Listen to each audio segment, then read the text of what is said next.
Kingdom Hearts is such a special franchise to me. It was my very first PlayStation 2 game. I didn't realize it, but I got the game in September 2002, about when it came out. It was my first truly next-gen experience at the time, as I witnessed some of my favorite Disney characters make the leap and then mind-blowing 3D graphics and animation that shocked and stunned not just 7-year-old me, but other game developers as well. Of course, the story goes to the enormous success of this weird collaboration for the leader in family animation and the leader in fantasy RPG gaming. As of today, the Kingdom Hearts series has sold over 35 million copies across the entire series, a staggering number thinking back to its origins now 20 years ago. On the criticism side, much can be made about the storytelling of the series. It's confusing, convoluted, complicated, all words thrown around constantly. And yes, there is absolutely validity to the criticism. Until just a few years ago, you had to own multiple systems to get the entire story. You couldn't just play the numbered entries to be ready for the years in the making climax, Kingdom Hearts 3. We could go on and on and on, but that's not what I want to focus on today. To me, the absolute beauty of Kingdom Hearts, what hooked me as a child beyond the surface-level Disney spectacle, was the heart, the characters, the emotion, the joy, and feeling behind the story. What makes Kingdom Hearts such an impactful series is the absolute sincere power of emotion that you honestly don't see that often in video games, let alone a gigantic, honestly corporate, product from the biggest developer Japan had to offer with the biggest storyteller Hollywood had.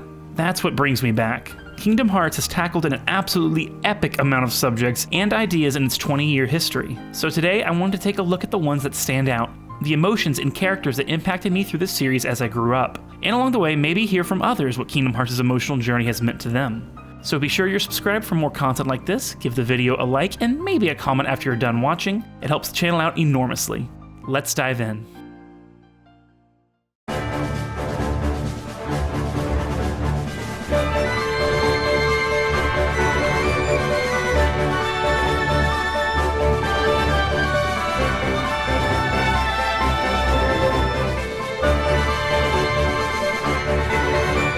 Where else to begin but with our primary protagonist? Sora as a character represents a lot of things. The quintessential hero's journey from small beginnings to great things. The power of love, kindness, and loyalty. It all comes from a place of joy. Joy towards adventure, joy for his friends and their accomplishments, joy in being able to save others and find his close ones again.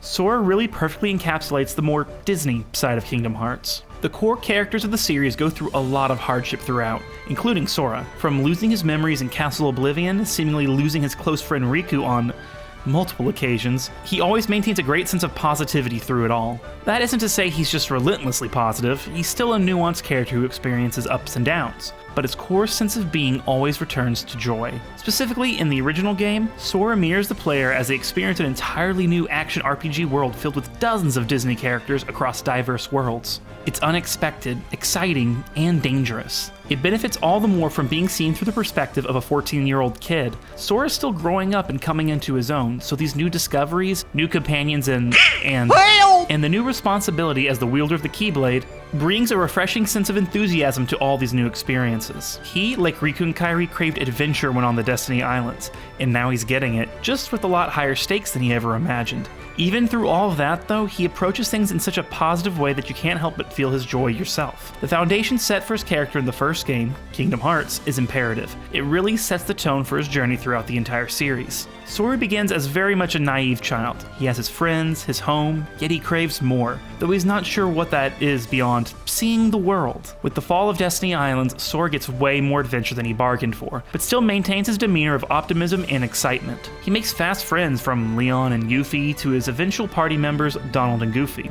Truly, that's one of the hallmarks of Sora. He makes friends everywhere he goes. When someone is antagonistic against him but not necessarily a villain, take King Triton for example, he's shocked by this and actually kind of angry. With Triton wanting to stifle Ariel's freedom, Sora sees himself in the princess and immediately wants to help her. Obviously there's nuance, watch the source material, but Sora wants the best for everyone he meets. The most important part of this aspect to him as a person is none other than Riku. Sora and Riku's relationship is the anchor for Kingdom Hearts' storytelling and characterization, arguably more so than Kyrie. And Kyrie's great, don't get me wrong. Viewing Riku's descent into darkness's embrace through Sora is truly heartbreaking. Sora's angry and confused as to why his friend would suddenly turn against him like this. Though, instead of shunning him and turning his back, he actively wants to understand why Riku is doing things like working with Maleficent and using the darkness to revive Kyrie. Sora's hope for his friend's return, his need for the trio of them to be together again, leads him to constantly trying to reach out to Riku to hopefully bring him, quite literally, back to the light.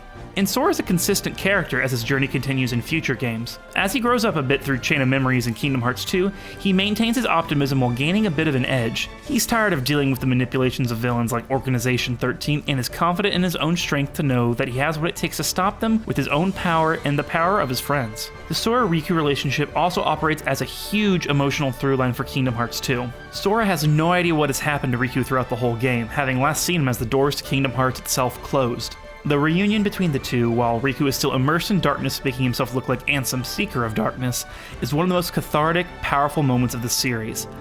Riku! It's Riku. Riku's here.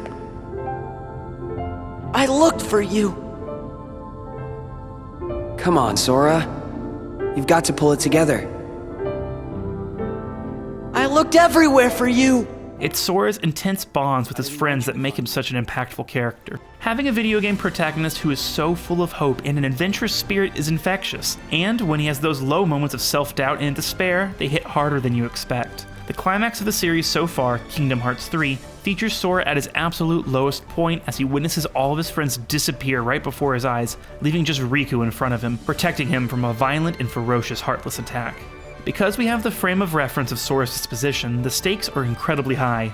Higher than they've ever been before, as Sora actually screams out in agony at what looks like a hopeless situation. This is what makes Kingdom Hearts hit so hard as a series. Even when the story can be a bit convoluted, the characters and their feelings are there plainly, honestly, and easily understandable. Having such clear characterization makes the emotional highs and lows hit, making for an intensely memorable experience for the player. But it's not just about Sora.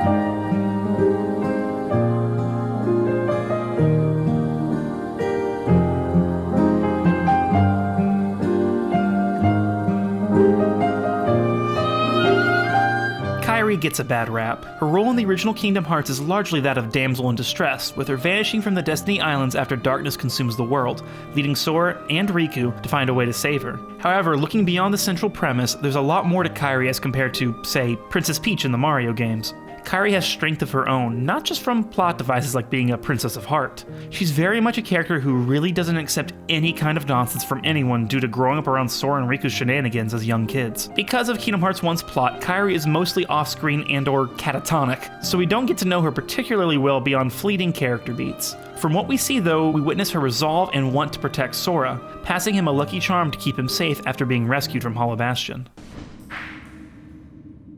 Take this. It's my lucky charm. Be sure to bring it back to me. Don't worry, I will. Really, Kyrie comes into her own in Kingdom Hearts 2. After being stuck on Destiny Islands, a chance encounter with Axel of Organization 13 throws Kyrie more actively into the plot. While she may not be a Keyblade wielder like her friends, Kyrie can hold her own without even having to physically fight, having the strength to not only to remember Sora by any means necessary, even establishing a brief connection with Roxas. In fact, when Axel comes to kidnap her, she isn't sent unwillingly kicking and screaming. She straight up runs right through the darkness portal, knowing that this could be the way to finally reunite with Sora and Riku. Compared to Kingdom Hearts 1, she's taking complete control of her own destiny and doesn't back down, finally showcasing her true resolve that was merely hinted at before. Nothing is more emblematic of her as a character than this moment. This time, I'll fight. You know Sora's completely hopeless without us.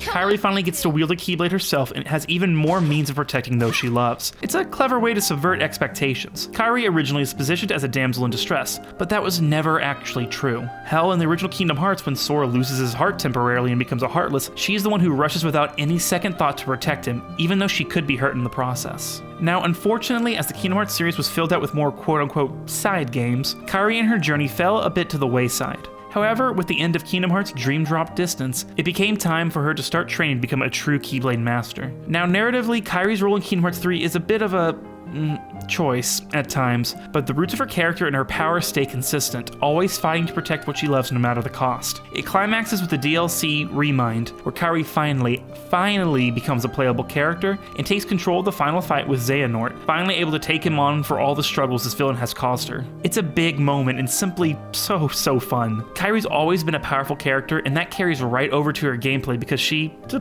put it simply, kind of kicks ass. Kyrie hasn't gotten the due she deserves in the Kingdom Hearts series, but what's there is still good. She's a strong, protective, smart character who doesn't even have to necessarily be a physical fighter to be one of the most powerful characters in the franchise. Giving her a Keyblade just makes her even better than before. Hopefully she'll truly get to really shine in future entries in the series. Kyrie is a wonderful showcase of inner strength and power that we could really use more of in gaming.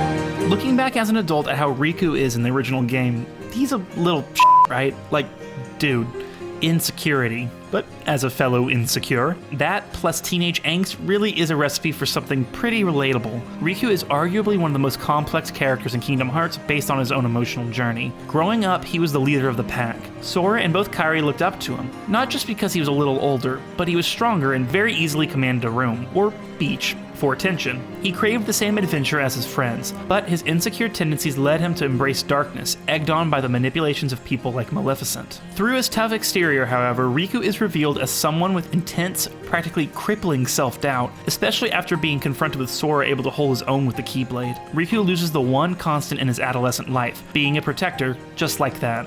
That's what makes him throw himself into saving Kyrie by any means necessary, even if he loses his complete sense of self. His journey is heightened, of course, but it's not far off from many people who experience that kind of insecurity in their lives all the time, no matter what show they put on the exterior. It's a tough journey, and Riku's self-doubt doesn't end with the first game. While he does regain control of himself after becoming a pawn for Ansem, he's locked behind the doors of Kingdom Hearts and soon finds himself continuing to steep himself in darkness. Though this time not to save his friends, but to hide from them. Riku's insecurity with wanting to be someone strong to look up to is replaced with guilt and self-loathing of a slightly different kind. It takes Kyrie and finally Sora to bring him back, to show that they love and accept him for who he is, all of him, even the parts that he's so ashamed of.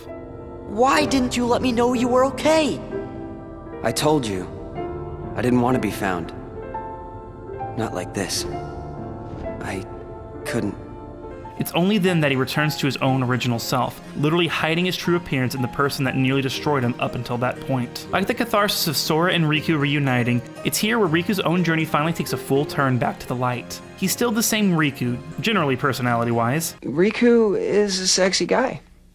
He's just a sexy guy. But he's finally on the road to redemption. That insecurity is still there, but now he's taking those emotions and channeling it toward bettering himself mentally as a friend and physically as a Keyblade wielder. With Kingdom Hearts' Dream Drop Distance, Riku reaches the climax of this arc as Sora is trapped in the machinations of the new Organization 13. Riku is able to muster the strength and reaches out and saves his friend from becoming another piece of the revived Xehanort. Riku returns to his role as protector, but in a new light. Originally back on Destiny Islands, he was like the big brother of sorts to Sora, but it served a selfish desire to be the best, to always come out on top. Now, after saving Sora, Riku still has the ultimate goal of protecting his friends, but it comes from a pure, unselfish route to do right by others with no interest in any kind of personal gain or stroke of ego. And for that, he's rewarded with becoming a full-fledged Keyblade master. Riku's internal journey is a wonderful one that blends seamlessly with his external one. Over these last 20 years, he's gone through arguably the most strife of any character from the original game, and thankfully has turned out the better for it. It would have been so easy for him to be written as your stereotypical rival character that shows up in all kinds of media from Disney to shonen anime,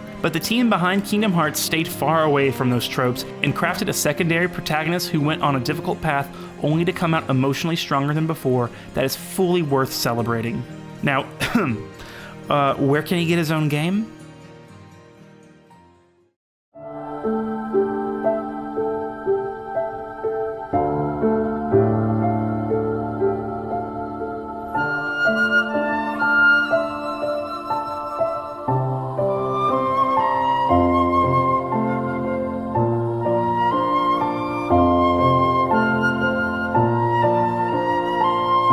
Who knew what the fandom called the BHK? That's blonde-haired kid, before his official reveal would have such a lasting impact. Roxas is fascinating to look at because he's the star of the arguably most controversial part of Kingdom Hearts, the intro to Kingdom Hearts 2. At the time of its release, critics and players bemoaned the extended intro that took 3 hours or more to get back to playing as Sora. However, here's a hot take.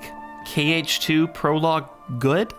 It's not perfect by any means. I'd say cut the word photo missing bit and the pacing of the intro works a hell of a lot better, but it all serves to really establish Roxas as a major player in the story of Kingdom Hearts. Yes, you could call the idea of a replicated fake town created from data to sort of trap Roxas in order to aid in Sora's awakening a bit over the top. That's valid, but Roxas himself is so wonderfully realized that for me it really makes everything work, for the most part. The nature of nobodies in Kingdom Hearts is tricky, but at this point it's conclusive that yes, they do have feelings, wants, hopes, dreams, souls, and Roxas is a prime example. Awakening after Sora gave his heart to save Kyrie in the first game, Roxas is basically just a shell of a person, not even speaking, not really fully formed. However, as he experiences so much throughout his origin story in 358 Days Over 2, he learns what it means to be human. His time as part of the organization with his friendships with Axel and Xion comes to define him in many ways. One is his curious nature, something he very much inherits from Sora. He wants to know more about the worlds around him and understand them better. This is shattered after Xion's death, where, through a series of events, Roxas is reborn into this new, fake Twilight Town. Throughout the opening hours of Kingdom Hearts 2, Roxas is put through the ringer, learning that his whole life, his whole existence is a lie, and that he allegedly is meant to serve one purpose, to lose himself and return to Sora. The trick is, though, that while he does return to him eventually,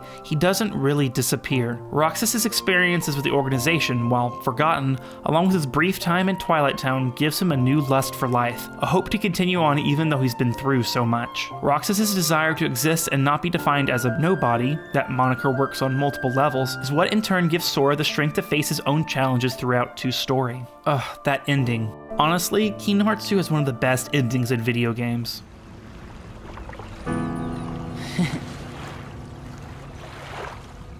I watch you.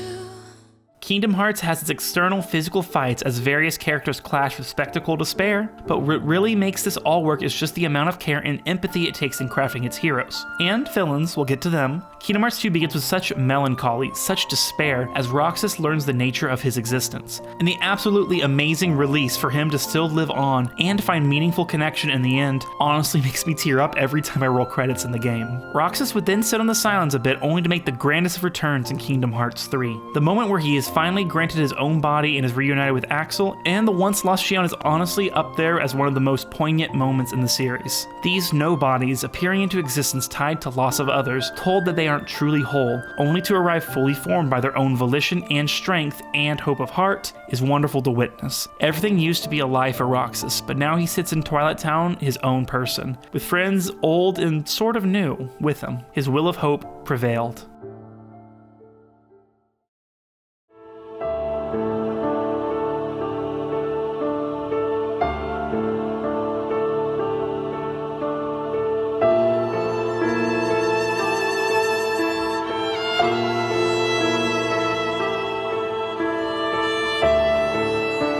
One of the darkest emotional journeys in Kingdom Hearts overall truly belongs to Aqua. One of the most experienced characters players take control of in the series, Aqua earns the title of Keyblade Master at the top of the series prequel, Birth by Sleep. Basically the leader of the trio made up of her, Terra, and Ventus, Aqua spends Birth by Sleep's story working hard to try to aid her friends in whatever way she can, as Master Xehanort's plans are set in motion, leading to absolute ruin for them all. Looked at overall, the story of Birth by Sleep is a bleak one, like a slow-motion car crash of events that leads to really none of our main characters getting a happy ending, at least in this game. It comes to a head when Aqua has a final clash with Terra, now taken over by Xehanort. After their fight, a portal to the Land of Darkness is opened, and Aqua uses the last of her strength in an attempt to save Terra. Unfortunately, however, she sinks into the abyss.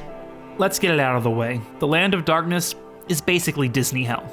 It's hell, a land devoid of light and happiness of any kind. Aqua finds herself wandering aimlessly amongst the ruin of worlds that she had been to, like the Snow White Mines and Cinderella's Kingdom. It's desolation and despair wherever she walks, and it's absolutely never ending. We get a mere glimpse of what it's been like for her in Birth by Sleep, a fragmentary passage, as Aqua attempts to continue on, haunted by visions of her friend's ongoing predicaments, along with her own voice stalking her, telling her she should just give up. It's heavy stuff, even for Kingdom Hearts, and Aqua does her best to fight against the all-consuming darkness, quite literally battling her inner demons to continue on in the hope that she'll somehow, someway, make it back to the light. King Mickey showing up is an actual relief, as for so many years Aqua can finally speak to someone who's real. Unfortunately though, she once again has to make the sacrifice to ensure darkness from winning over light, taking on a horde of Heartless to help keep it at bay as Sora and Riku close the doors to Kingdom Hearts.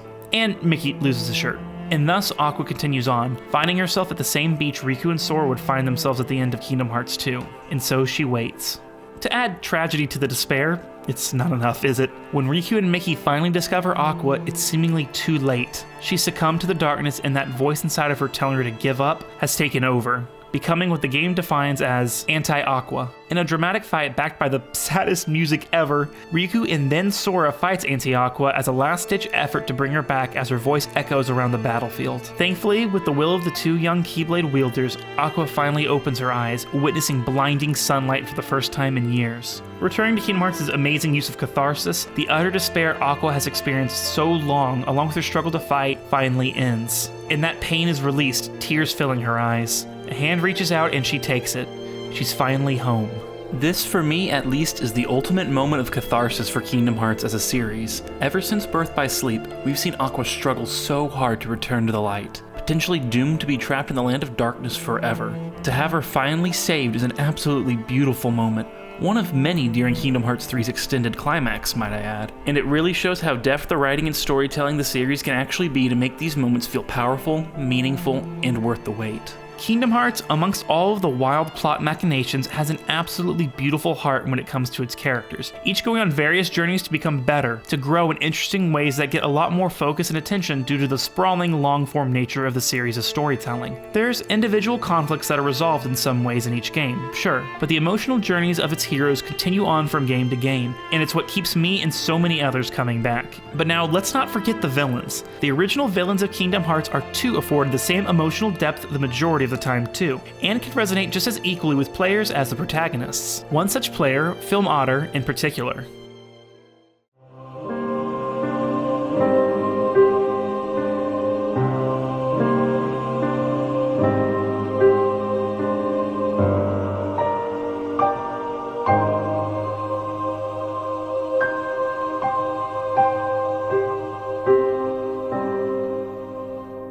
Some of the most compelling characters in Kingdom Hearts and media in general are the villains. And because I am an expert at taking lighthearted games made for teens way too seriously, let's talk about depression.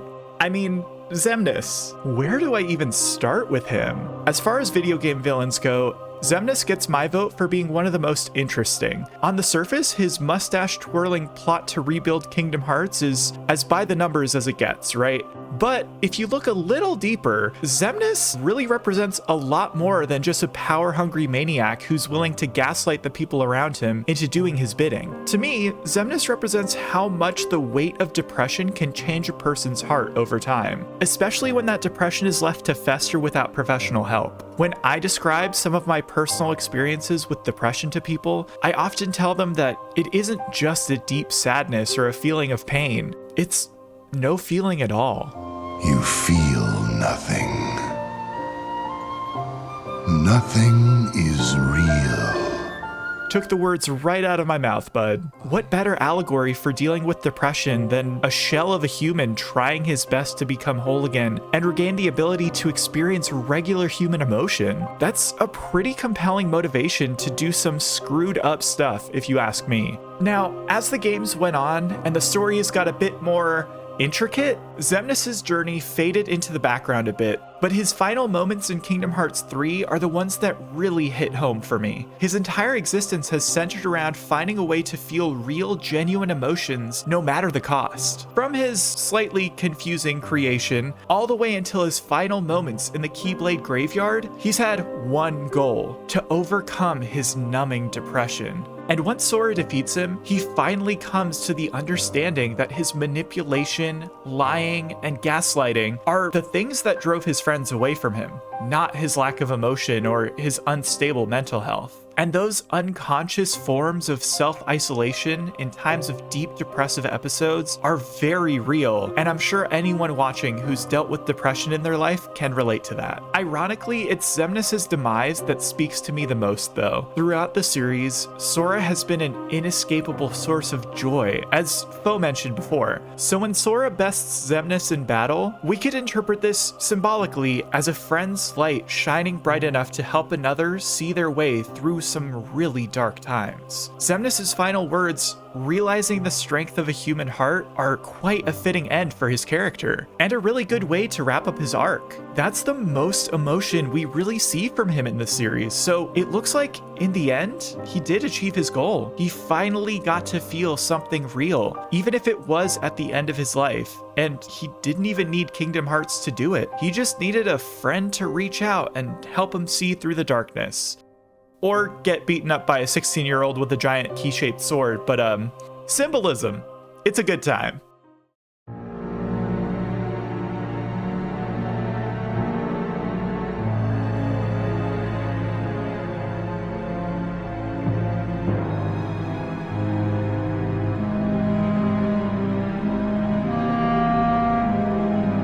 All of these different journeys, and in the end, it all comes down to the game's ultimate antagonist, Xehanort. Throughout his main appearances in the series, really starting with Kingdom Hearts Birth by Sleep, he's viewed as nothing but a villain, no good existing in him at all. Controlling Ven to do his bidding, manipulating Terra to take over his body, it's bad stuff, clearly. After Birth by Sleep, Xehanort is always hanging in the air of Kingdom Hearts. What's his next move? What version of himself is going to attack Sora and company next? This rather one-note lust for power prevails, as Xehanort's defining characteristic up to Kingdom Hearts 3. In the climax of the Xehanort saga, we begin the game seeing Xehanort himself, young and talking to his friend Ericus. The shades of darkness are apparent in Xehanort already here, but it appears to be more of a curiosity about it more than anything. He's not yet fully consumed. Xehanort has the desire to remake the world, wipe it clean, and recreate it all in the way that he chooses, what he thinks is better, a more ideal one as he hopes, but needing utter destruction of what there already is to achieve that. In the end, light prevails and Xehanort finally admits defeat. The spirit of his old friend appears, and Xehanort finally comes to understand that controlling the destinies of worlds and those that inhabit them aren't his decisions to make. In the end, Xehanort had empathy for the plights of the worlds, but unfortunately that was warped by darkness into selfish desires to wanting to be the one to guide everyone to a better universe. Absolute control.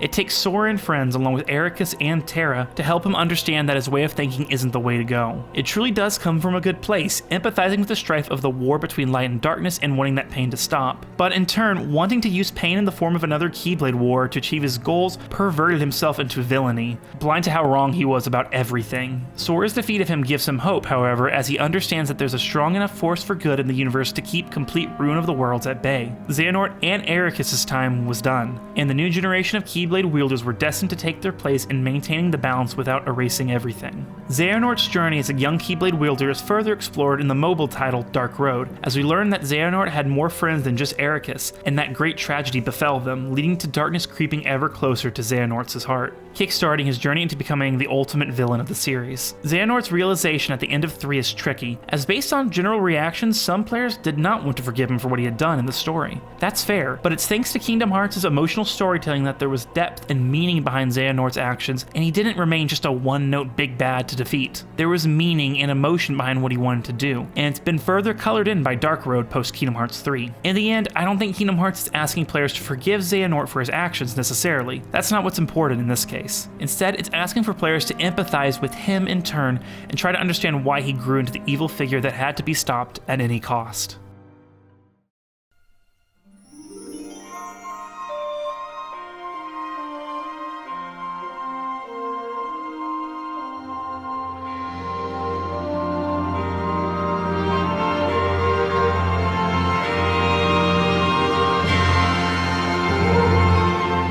Returns to the tapestry of character and emotion the series weaves throughout its story. If you're willing to dive in and get to know these characters, even amongst the somewhat convoluted plotting of the franchise, there's a lot to be discovered. From Sora's joy to Xemnas' sadness, above all else, over the last 20 years, Kingdom Hearts has gifted players with rich, deep characters that come from so many different situations, conflicts, just overall feelings. It's hard not to find a handful to empathize with, and that's not even getting into such dynamic characters like Xion, Axel, hell, even Demyx. Demyx time! Again, plenty of criticism can be fairly lobbed at Kingdom Hearts as a series narratively, but what keeps me returning and so many others will always be its eclectic cast. The beautiful emotional arcs behind these characters is an achievement for those who invest their time in it, and those cathartic moments hit so hard because of the strong understanding the writers have for the cast. They go through so much across the games released so far, and players who are willing to commit the time to follow each of their journeys are duly rewarded with some of the biggest emotional highs in gaming. These characters have grown up along with the players too over these 2 decades, and with more adventures to come, I can't wait to see what journeys they'll go on next.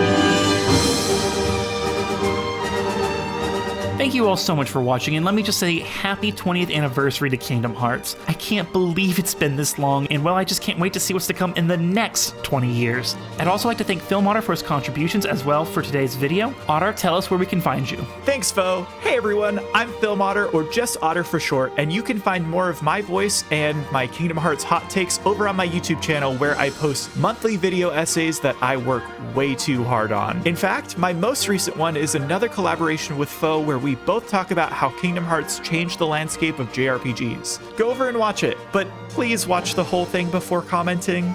Also, you can find me on Twitch, where I stream everything from Dark Souls to Journey and everything in between. It's a weird, cursed time, but it's a lot of fun. And again, thank you so much, Faux, for having me. I really appreciate it.